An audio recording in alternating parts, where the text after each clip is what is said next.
This is the proof for class 8 of Math 117. It's sufficiently tricky that I'm giving it a video all to itself. So let me start by outlining the general setup.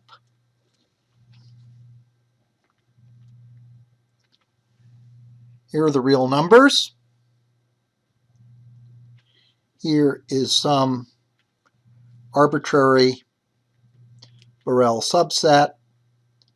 I'm going to show it as the open interval from A1 to A2, but it could be any Borel set. It could consist of a single point. It could be a closed interval. It could be the union of 7 possibly non-disjoint open intervals, what have you.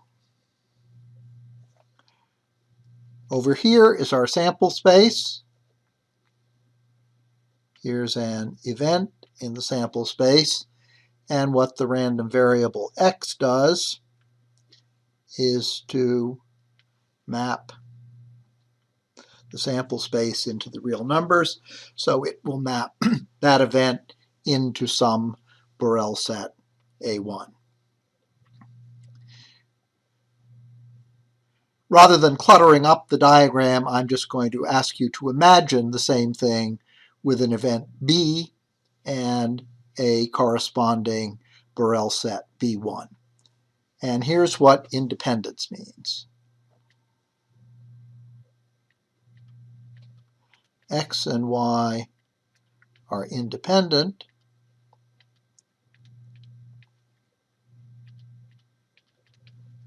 means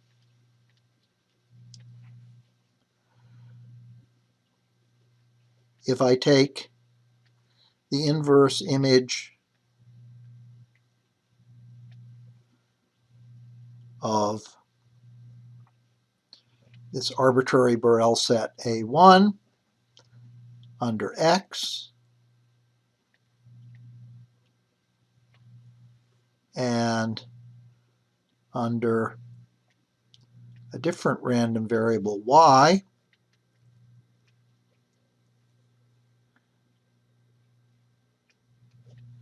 take the inverse image of a Borel set B1 under Y, then I get two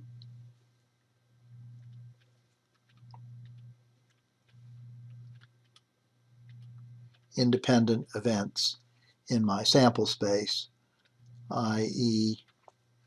the probability of the intersection of the two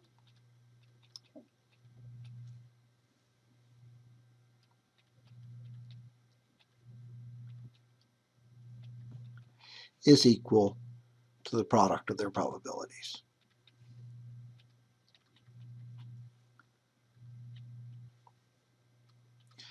So this is what I'm going to have to prove. And I'm going to prove that this happens if for any bounded Borel measurable functions f and g,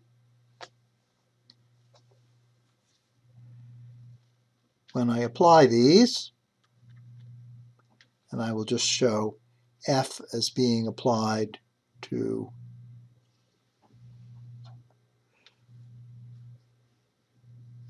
the real number here to get the real number here. So here's f. If this is true for any f and any g, as long as they're bounded and Borel measurable, then x and y are independent. Okay, here's how I do it. Since it works for any f, I'm going to choose f so that it's in an indicator function. That is, its only possible values are 1 and 0. So for f, I'm going to choose the indicator function for set A1. It maps this Borel set into 1, maps the rest of the real numbers into 0. It's clearly bounded because its maximum possible value is 1. And it's also Borel measurable, because the inverse image of 1 is A1, which was chosen to be a Borel set, and therefore the inverse image of 0 is its complement, which is also a Borel set. Now, what have we got? If we start over here, first apply x, and then apply f to the result. I go from A to A1 to 1, and therefore f composed with f is the indicator function for set A in my sample space.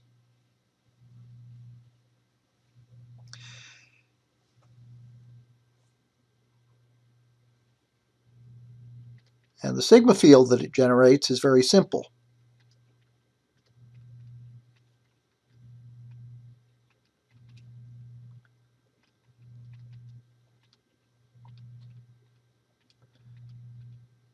Like every sigma field, it includes the entire sample space and the empty set.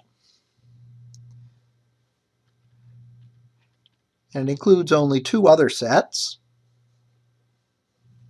namely the set A, which is the inverse image of 1,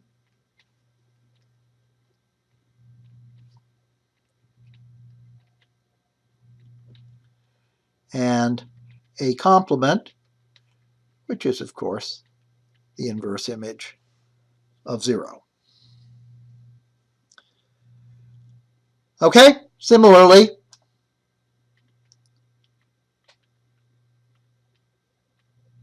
using B instead of A and Y instead of X, I can form the event B, which is the inverse image of some Borel set. B1 under Y, and choose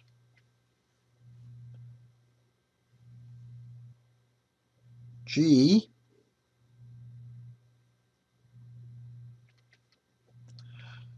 to be the indicator function for B1, so that G composed with Y is the indicator function for event B. Now what we're given is that f of x and g of y are independent. Or if you want to write it in terms of compositions,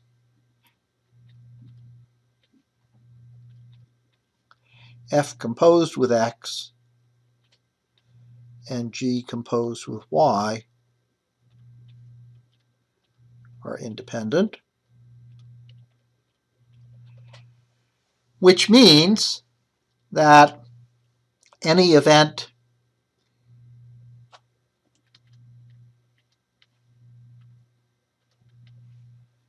in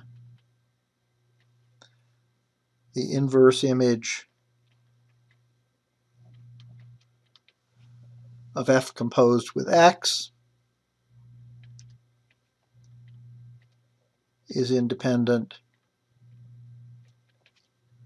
of any event in g composed with y.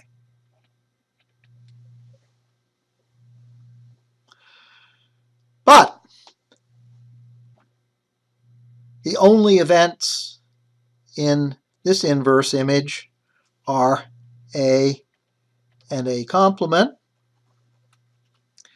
The only events in this inverse image are B and B complement. So A and B are independent. But since A1 was arbitrary, they are also